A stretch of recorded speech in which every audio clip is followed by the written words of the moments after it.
standardization of data collection and empowering a designated federal agency to collect uniform data, ensuring the sharing of best practices between practitioners and hospital systems, and establishment and enforcement of national emergency obstetric protocols. Currently, a lot of the initiatives are in silos, as we call them. So there'll be one institution that is trying to implement something, but there's not a broad and meaningful implementation across the board. So in some states, you will see very high mortality rates, like Indiana, for example, who are not even doing the very basic safety bundles that have already been rolled out in other states like California. We're trying to harmonize this across the board. In addition to that, the HR 5977 Act will also seek to improve access to culturally competent care. There are a lot of people in different communities and have culturally different backgrounds. This is trying to address a lot of those discrepancies with care.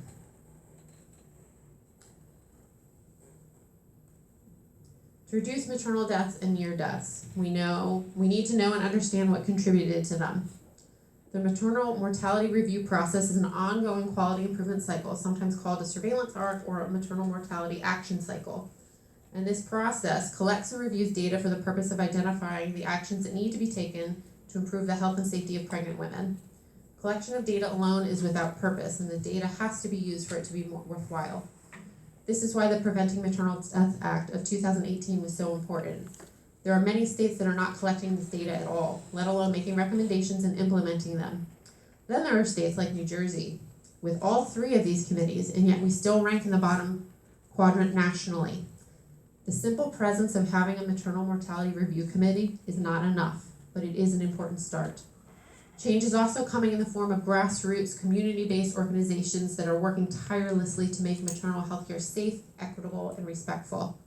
They are working to implement a reproductive justice framework, best practices, and accountability tools throughout the healthcare system from the top down and from the bottom up. Many of these initiatives are organized by midwives, doulas, birth educators, and volunteers, and they are having a profound impact on the communities they serve. I've just given you an enormous amount of information in the last few minutes that really is the tip of the iceberg when it comes to the national crisis. It's important to recognize the scope of the issues in play so that you can better understand how blood banking fits into the maternal health puzzle. We know hemorrhages have always been one of the top causes of maternal mortality and morbidity worldwide. We also know that procedures like C-sections and inductions are on the rise. Both are independent risk factors for hemorrhage. Based on this, are any of you surprised that the rate of obstetric blood usage has increased by 33% over the last 18 years? I'm not. Blood makes such a difference in these cases, a huge difference. Time after time, I've come across stories of new mothers hemorrhaging and coding immediately during the surgery that was meant to save their lives. I can't tell you how many times blood is the one variable between life and death. With 50,000 near misses added to our ranks every year, there are literally tens of thousands of survivors struggling through the aftermath of severe trauma. And in an effort to put faces to these horrific statistics, I'd like to introduce you to some of these warrior moms.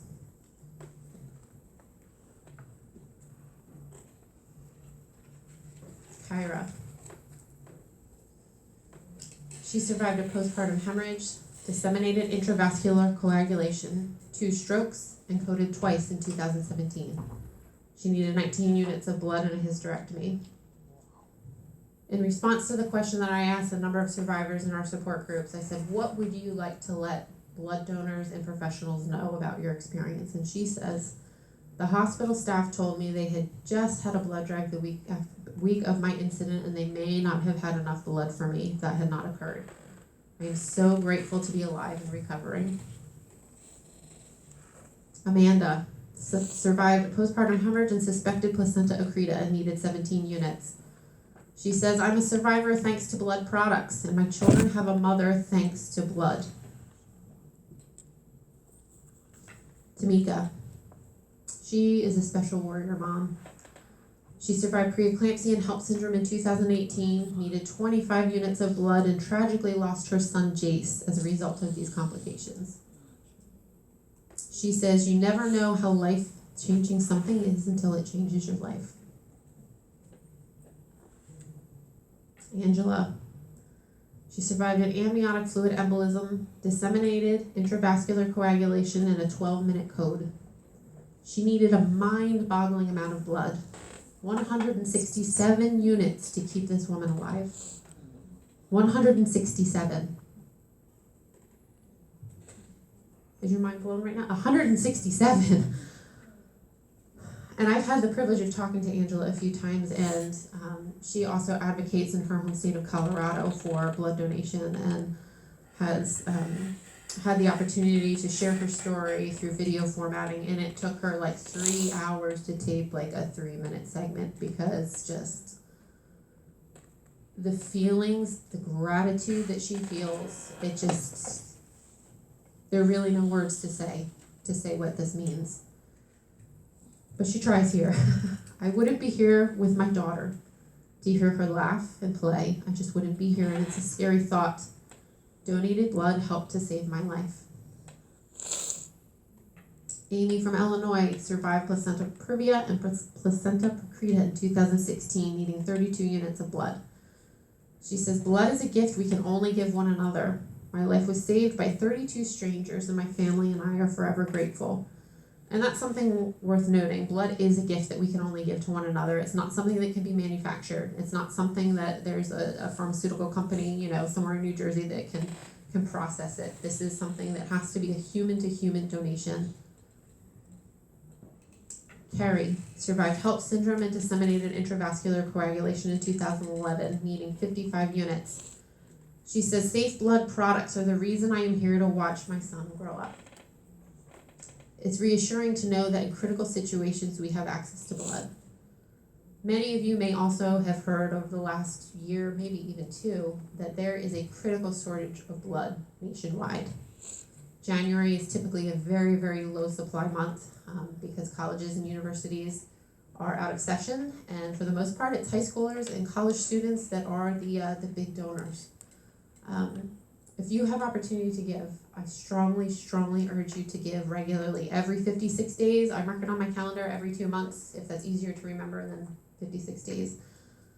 What you're doing to help these families, there are really no words. There are no words, but we will try. Diana survived an amniotic fluid embolism, disseminated intravascular coagulation, and a stroke, needing 37 units when her daughter was born in 2016. She says, I never expected I'd need so much blood during my delivery. Since then, I've hosted a blood drive and donated 6 times. My goal is to donate 37 units. Amber survived a postpartum hemorrhage and coded in 2017. She needed 6 units of blood and a hysterectomy to stop the bleeding. She says, access to safe blood saved my life, and I'm thankful that I was in a great hospital with amazing doctors who acted quickly in addition to those who donated blood. Kaylee survived a postpartum hemorrhage in 2018, and she needed 18 units of blood. She says, I'm thankful for everyone who donated blood. Because of them and my medical care team, I am still here with my 2 boys and husband. And then this is my little family. That's my little guy, Nathan. He will turn 4 next week. And he literally is the light of my life. It's been 4 years since my near-death events unfolded. And I wish there was a way. Through medical records, I've been able to do some of it, but I wish there was a way for me to track down and personally thank every single person that was involved in my survival. All of my doctors, all of my nurses, the support staff I saw and those I didn't see behind the scenes, my blood donors and blood banking professionals that were behind the scenes too, that have no idea how the little things that they do throughout their day is impacting a little family in New Jersey. I often think of the donors who are simply going about their day, making an appointment, not knowing their lifelong impact and commitment to safe blood products was saving my life. And making sure this little guy right here has a mom. I want everybody who is involved in our survival to see our faces, and I want them to hear our names. I want them to know that there's a little family alive and well, in part because of the 30 minutes they took out of their day to give blood. And I am just a drop in the bucket compared to the number of people who are being saved every single day with blood. There's cancer patients, there's pediatric patients. Maternal health is, while the mothers do use a great deal of blood, there are so many other conditions and people that need blood. This is not just a maternal health issue. This is a people issue. There's traumas of all kinds. There's car accidents. You could easily name probably 100 different things that would require blood. And because of the impact it's made on me, I am determined to pay that forward. Paying it forward is important for many survivor moms, and I am no different. 1 year to the day after my hemorrhage, I returned to the hospital to give blood. And it was a surreal feeling to know that my blood was flowing into a bag instead of from it, like it had 12 months prior. I was able to donate blood 3 times before I was flagged for life because of transfusion-acquired antibodies and a previously undiagnosed bleeding disorder. Blood donation was the one thing I felt I could do at the time to help save new mothers, so I was devastated to learn that I couldn't do it again. My husband quickly offered to start donating on my behalf. He had never given blood before, but he fully knew the lasting impact that it was having on our family. He hates needles too. Can't stand them. Doesn't even like going to the doctor, really. So it's a very, very big deal for him to step up like this. And if he can do it, I truly believe anybody can do it. And I was relieved to see him begin to donate, but it didn't take long before I felt personally I needed to do more. In May of 2017, I held my very first blood drive over Mother's Day weekend in Fanwood, New Jersey. And when we learned that New Jersey designated January 23rd as Maternal Health Awareness Day in 2018, I knew immediately that I'd be hosting a blood drive every day on January 23rd thereafter, until I'm not capable of doing it anymore. We had such a positive response with what we were trying to do during those blood drives that 2 organizations approached me within days asking when my next event would be held. And this experience was a catalyst for joining forces with Heroes for Moms and beginning a national survivor-led movement and public call to action. This is Alexis. She is the founder of Heroes for Moms, and it has been such a pleasure working with her. She also required blood with the birth of her first and only son. She suffered from the condition known as placenta accreta. And they knew about it before she delivered and were able to take the necessary steps to save her life and the life of her son. And it's refreshing to find another survivor who is equally as passionate about ensuring blood is available for new mothers and in our communities. We want to help put faces to the maternal health statistics and connect the dots to new mothers. Even as avid blood donors before our emergencies, neither of us knew that mothers are one of the largest demographics to receive donated blood until we became a part of that group. And now our hope is that our survivor stories and the survivor stories of many, many other moms who needed blood will move people like you to donate blood, knowing that they are keeping young families together. In addition to hosting regular blood drives and raising awareness of the endless need for blood across the country, Heroes for Moms is also passionate about helping individuals and organizations host their own events through the development of our blood drive toolkit. We've partnered with major healthcare organizations and maternal health foundations, along with countless families looking to honor or remember loved ones. We hope to make a profound impact on communities by ensuring safe blood products are available to anyone who needs them. And as you can see, our next big event, January 23rd, 2020.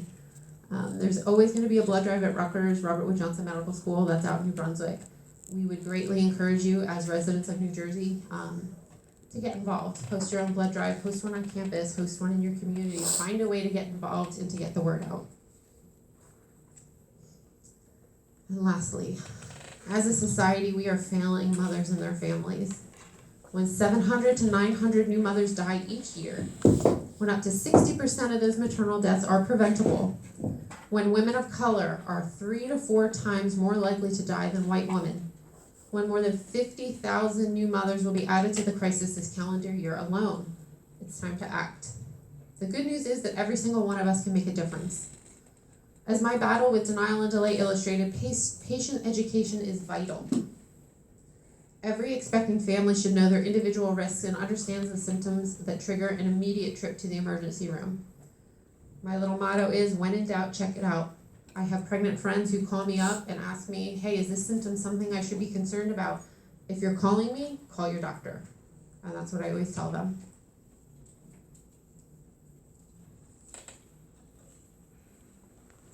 In addition to more thorough education, we must empower women to speak up and be persistent when they feel that something is wrong. Women know what is normal for their bodies. We know what's not normal. We need to trust them. Endorse initiatives like the Stop, Look, and Listen campaign. Whether you are a healthcare provider, a support person, or somebody in the community, never assume a complaint is a normal part of pregnancy or postpartum. That is the biggest factor with denial and delay, and Rutgers is doing a really great job at trying to combat that. You can also take steps to advocate for and enact federal, state, and institutional policies that address healthcare shortcomings and biases. And lastly, encourage blood donation. Anyone can do that. Even if you can't donate yourself, you can encourage other people to donate. There is an enormous and endless need for blood, and sadly, only 3% of the eligible population donates in New Jersey.